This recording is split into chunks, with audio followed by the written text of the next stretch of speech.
So we are going to kick off day 2 of this amazing summit with a keynote address on the topic of prospering Africa and investing in Africa's future.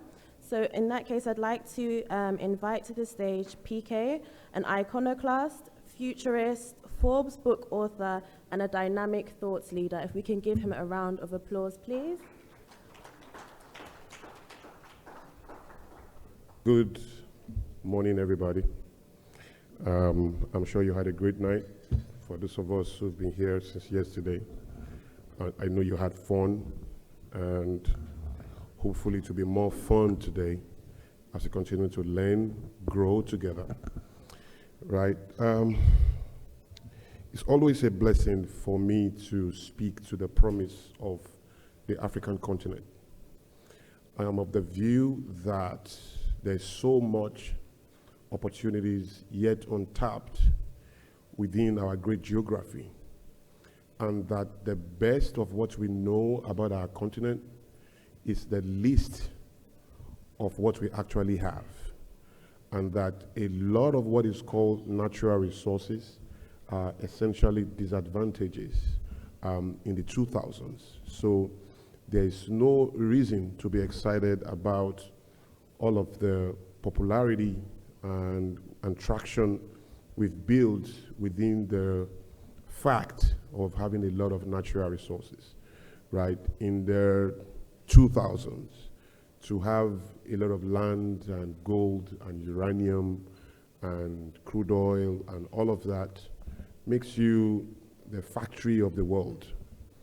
And the way that works essentially is that somebody is able to put $10 to plant cocoa in, say, Côte Abidjan or in Lagos or somewhere in Ekiti State in Nigeria, and then he spends another $10 to cultivate the cocoa and put it all together, and then he spends another $10 to harvest the cocoa, and then he sells the cocoa for $40. Essentially, he has invested $30 in planting the cocoa, cultivating the cocoa, and harvesting the cocoa. And then he has made a profit of $10 because he sold it for $40. And then somebody from Italy or from Belgium or somewhere in Paris is the one that bought the cocoa at $40, making a profit of $10 for the gentleman.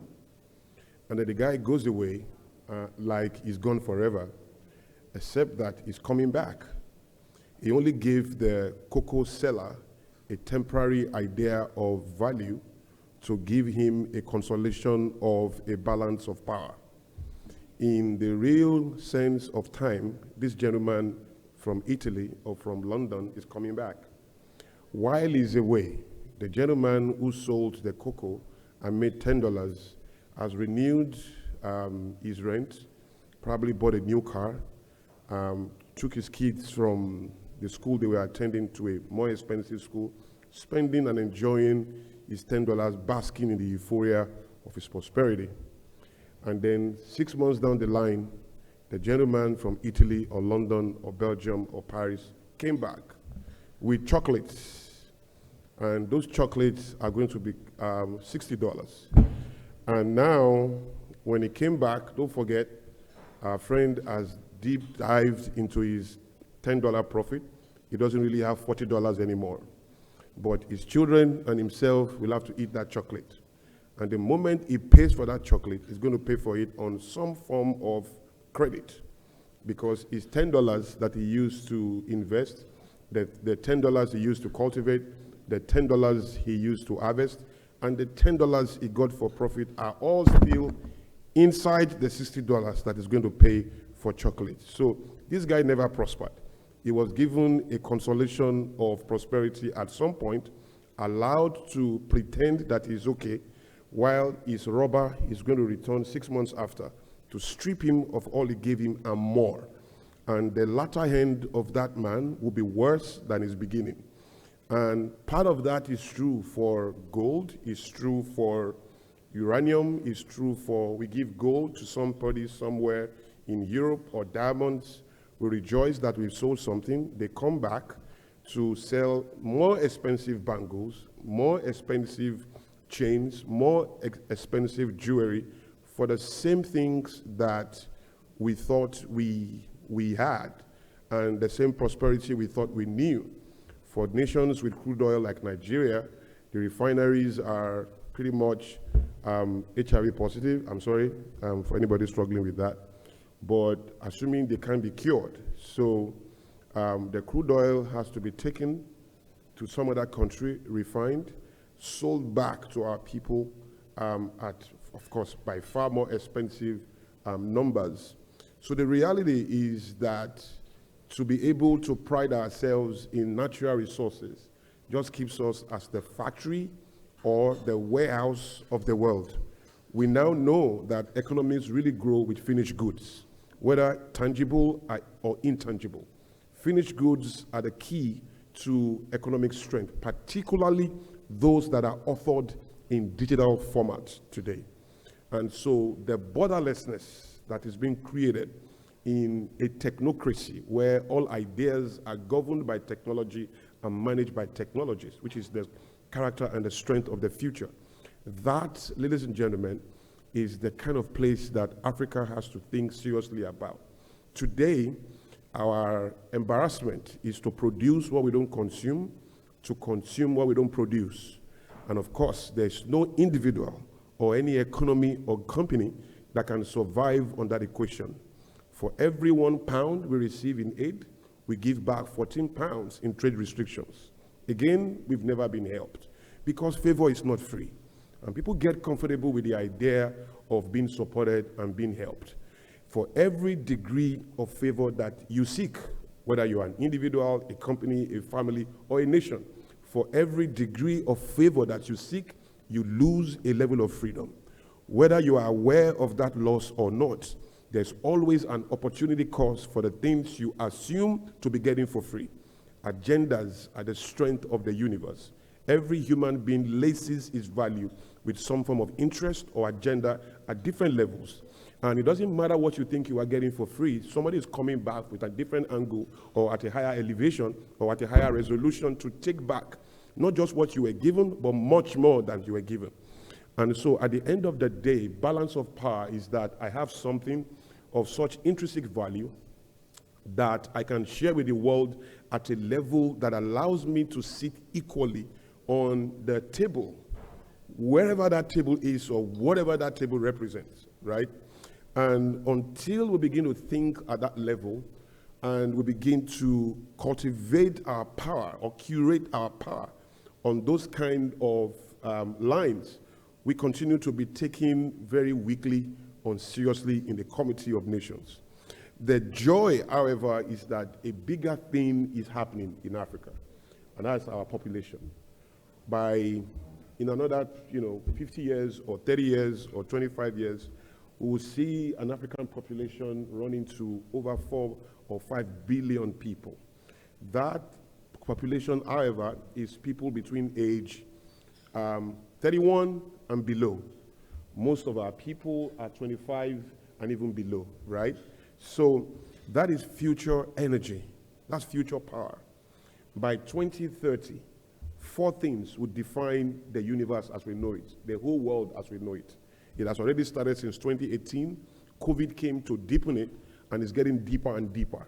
Number 1, the fading of powers and voices as we have known. Number 2, the rise of powers and voices as we are yet to know.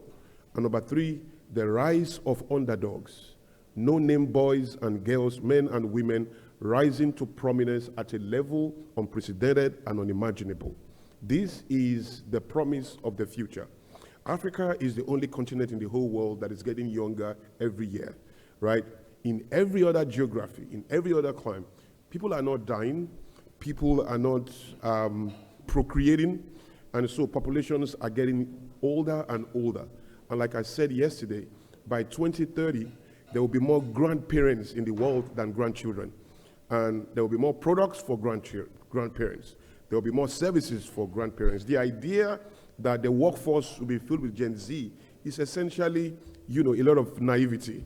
because by 2030, you are going to have a lot of borderless work done by old people from their homes, because you don't have enough young people to really occupy that workforce space that young people have occupied for years.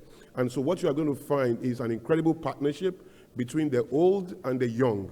Young people providing ideas, services, products for old people, and old people also supporting the whole value chain of production on different levels. So it's going to be an interesting world.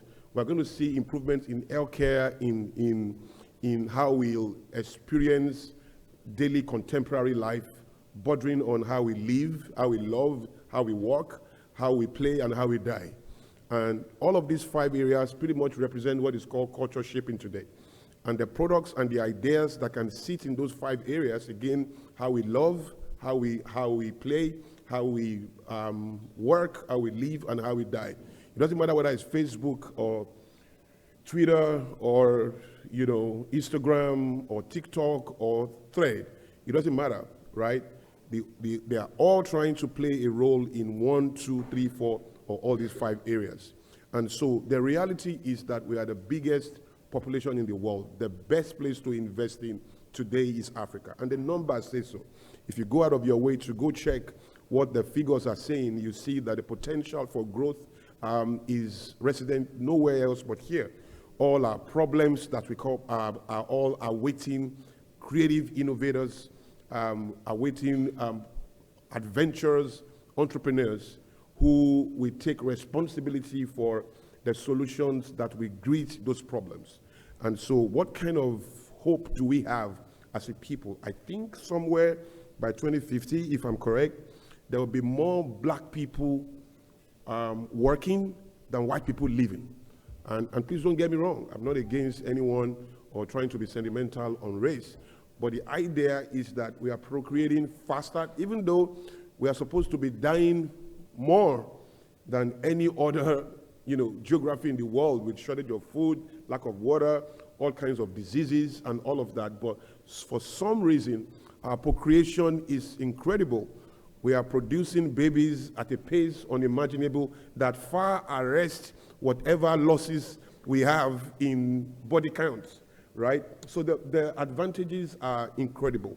Now, what I really think that Africa has to begin to take serious is not the government. Sadly, somewhere in our reality, and I don't know how we got to believe it, we just think that until governments show up, until presidents show up, we really can't make significant change in our societies. And I've spoken to so many visionaries across the continent. You see that when they are really ready to be part of change in Africa, what they want to do is be politicians. When they are really ready to say we are ready to make a difference, what they really want to do is to be president or to be governor or to get to the legislature. That's what they really want to do. Most of them are not even interested in the legislative arm of government or in the judiciary arm of government. They all want to get into the executive arm of government. And I've spoken to some of the brightest people you could meet in Africa, right? They miss the point. And like I emphasized yesterday, I will emphasize today again, they miss the whole point. Africa doesn't need more people in politics. Politics doesn't change any country. Politicians have never changed anything. Politicians strictly are always seeking political equity. They want something that will perpetuate their own value, right? And they are always looking out for that. What entrepreneurs have done, whether in the United States or in Britain or in Israel or in China, essentially is to be able to build ideas and represent those ideas in such a way that it aligns with the thinking of power centers everywhere. And when the people around us are able to really see, the people in politics are able to see the value of an idea for the regime that they represent or the administration they represent, then they invest. I don't care if it's GSM technology or it's the arrival of the internet or whatever it is. People have only been able to legislate and take decisions in favor of ideas that work for their own interests. How altruistic an idea is a silly articulation of value. You know, you don't sit down in a corner and say it's a nice idea. Nobody cares if it's a nice idea. Is it making sense to the agenda of the power custodians? And so I want to share something with the leaders today. I'm one of those people that believe very strongly that we don't need a bunch of keys to open a door. We only need the right key, most critically, just one key. So we don't need everybody thinking straight. We don't need everybody getting the idea. There is a deposit of foolishness we have to continue to experience for wisdom to continue to have value. The one who will carry that intelligence is the choices of human beings like you and I. In this room is enough power and enough character and strength to transform this continent if we choose to, right? We don't need everybody getting it. We don't need everybody seeing. The poor you will always have. The fool you will always have. Evil is a constant. Darkness is a reality. I mean, there's nothing that we can do about those things. But on the parallel side, optimism is free. Faith is free. You know, enthusiasm is free. Dreaming costs nothing. So we all have as much freedom for light as we have for darkness.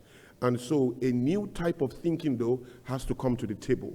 And part of that is to learn to take a stake in the options. And I want to challenge you to stretch your mind and think seriously about the options available in the world and how much stake you can take in that. And by that, I mean that there are only 3 people in the world at any point in time. There are only 3 people. The first person or the first group of people are those called the masses. They are the people you see every day. They are all over the place. They are all over the world. You see them every day. They are the weakest group of people you could relate with. Most of the time, soulless.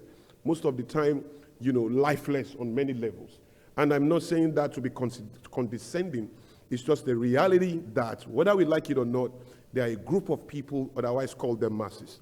They are the ones you see every day as you go about your business and you express yourself. You'll be shocked that one of us here, or 2 of us here, or some of us here may be amongst the masses. It's the weakest environment to represent the human condition. Part of what you must do as much as you can, as fast as you can, is to get yourself out of that block called the masses, right? Otherwise, your soul will be around, it will never be present. You will be doing enough to impress yourself, your small family, and the people who believe you in your neighborhood. You will never do enough to unlock gratitude in the universe and in the world.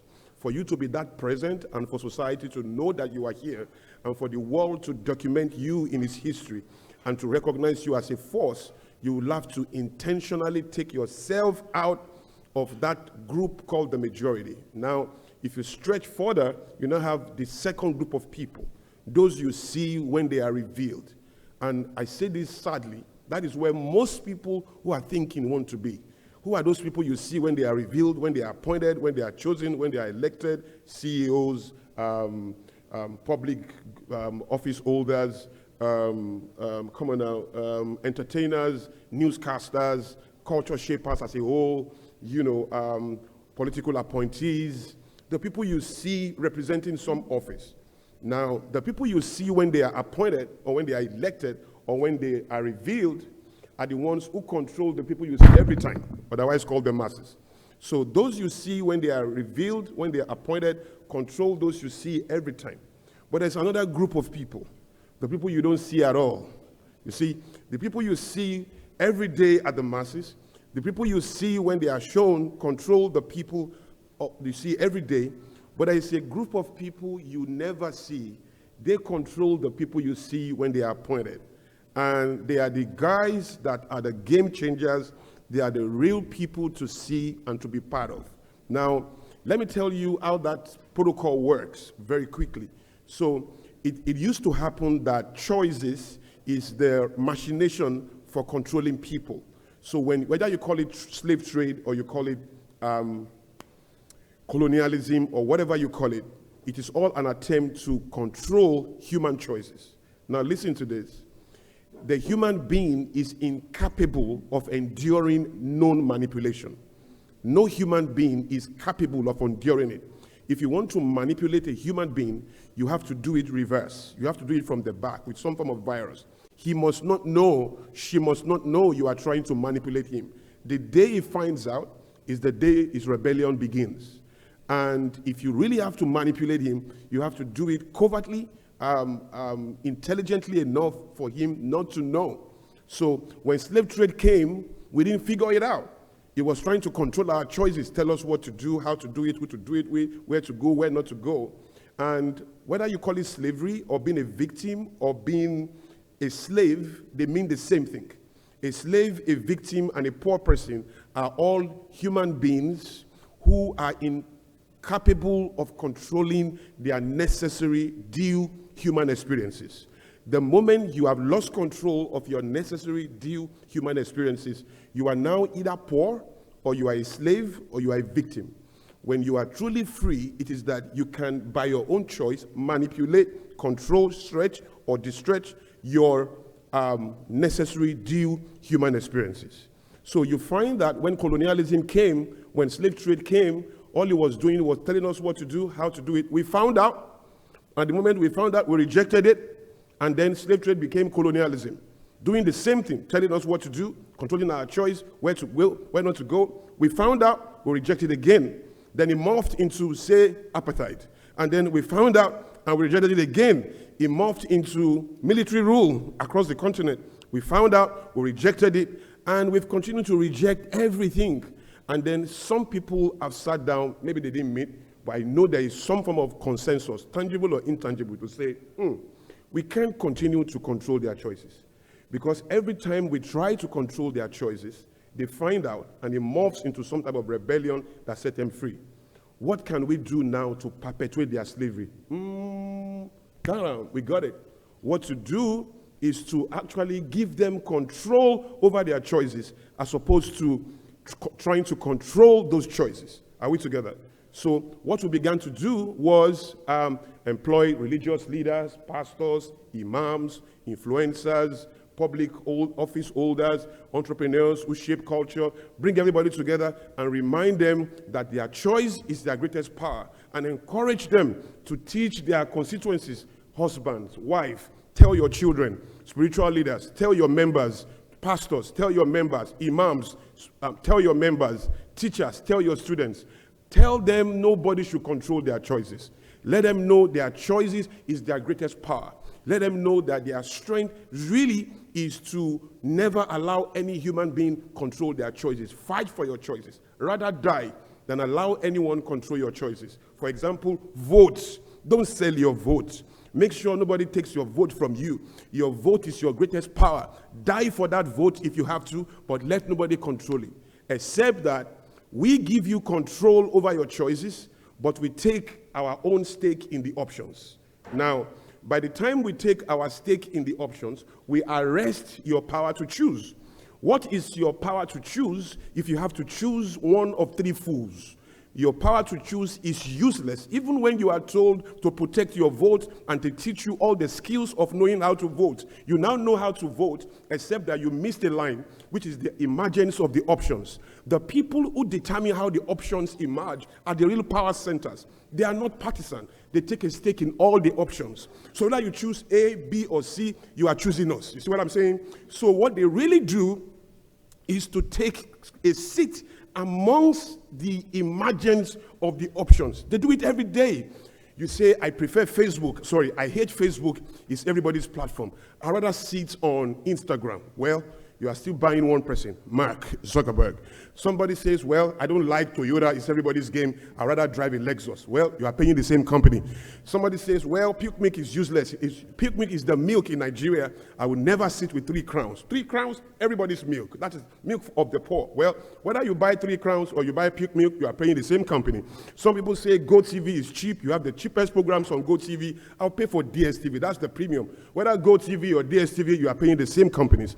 People are smart. The idea is take a stake in the wildness of their own imaginations. It doesn't matter how powerful they think, take a stake in all the available options, right? But do better, be the one evolving the options. So in an election, for example, the masses, the TV, the programs, the campaigns, teach the masses to protect their votes. The real power blogs don't care what you vote for. They go take a stake in how the options emerge. So party administration is by far superior to the whole idea of voting. because party administration is where the candidates emerge from. What is the power of your choice when you are going to make a choice between three dummies, right? And so the choices and how they emerge is the power area.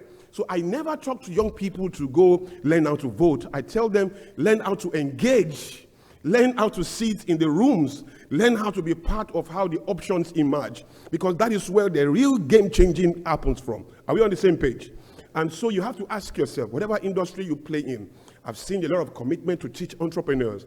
I've seen a lot of commitment to teach innovators, to help, non-profits people, to talk to people in government.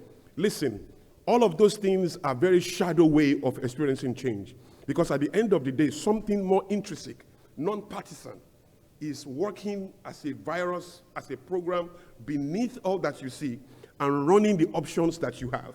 And when you use all your power to choose, you are only choosing one of the options that people intelligently curate. Are we there? So when you look for your seat, you don't look for your seat with your choices. You first of all seek your seat in how the options emerge. Now, how does that affect the people in this room? The way it affects the people in this room is to tell yourself, you can be prosperous as an entrepreneur, or you can be a culture shaper. To really shape culture, you have to go beyond the profits that come to you. But to ask yourself that the products you are selling, how much power does it give you within the culture, right? So in the United States, for example, Hollywood will do more job, like I said yesterday, more job than the US military would do, right? Pentagon, Washington, 10 Downing Street, Kremlin, wherever you think, those places are powerful, but one Hollywood trumps all of them. Because Hollywood can touch more minds, more brains, more people than 10 Downing Street can ever touch, than the White House can ever touch. Are we on the same page? So I believe very strongly that the promise of Africa is not in the government offices. They themselves are part of the options that need to be curated. And what we need to do is to take what I call adventure capital. The idea that from one spot, if we think intelligently enough, we can birth so much options that people think they are dreaming about. How beautiful will it be for people to think they are creating when actually you have rented a space in their head and creating on their behalf, but making them feel that they are the ones creating it. That's the best way to perpetuate your slavery, so that you don't ever protest because you think you are in charge of everything, yet we are in charge of everything through the options that we create. And so that is where the game changing is going to come from. So how does that work in this equation? Yesterday, if you were here in my keynote, I made a very strong argument for the place of the diaspora. The idea that nations have never grown, the biggest ideas in the world have not emerged without an intelligent contribution of the diaspora.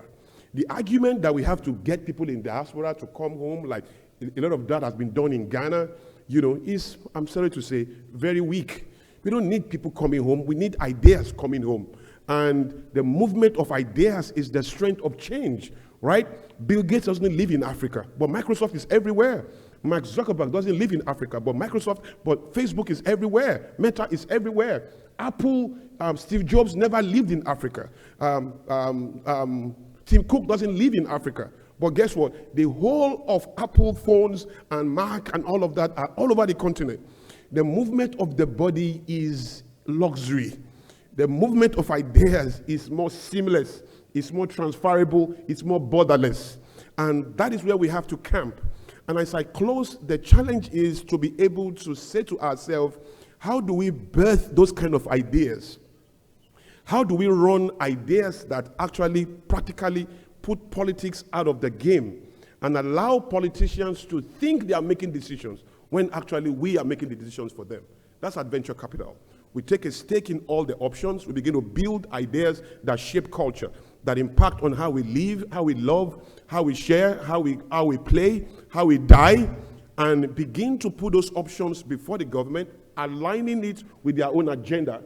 And it's only a matter of time because you begin to see the biggest force that has ever come out of Africa, our youth, our population, with ideas capable of stretching across the world, attracting purchasing power from everywhere, bringing it to headquarters in Lagos or in Banjul or in Conakry or in Nairobi. That is how these things will work, or in Dakar or in Johannesburg or here in Accra. The idea is that we can do much more than we think possible if we lean into the basic gifts that God has given mankind. The human brain, the human emotions, right? All of those things are the tools people control to make decisions, to create power, and to create meaning across the world. I do pray that what I've said is not very complex. I do hope that the visionaries in this room can begin to take that deeper and begin to ask ourselves questions like, so what does that mean for me? What does that mean for the business that I do?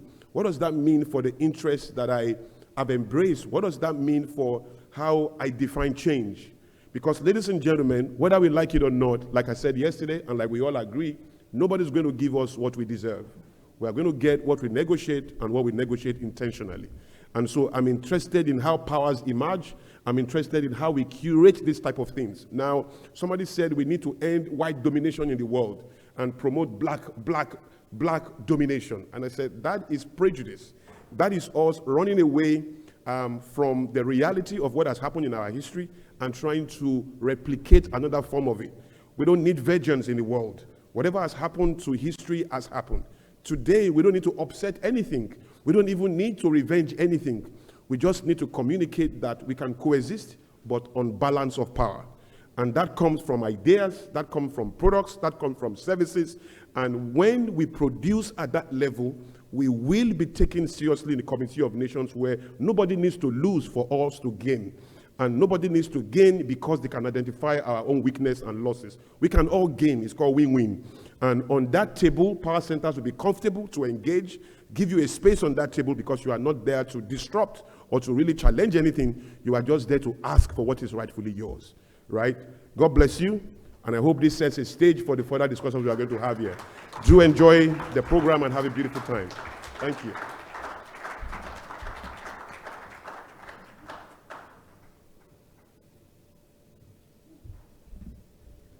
I think PK actually deserves another round of applause. Thank you so much for those incredible sentiments, especially the, I guess, the importance of us all being culture shapers and the importance of the movement of ideas.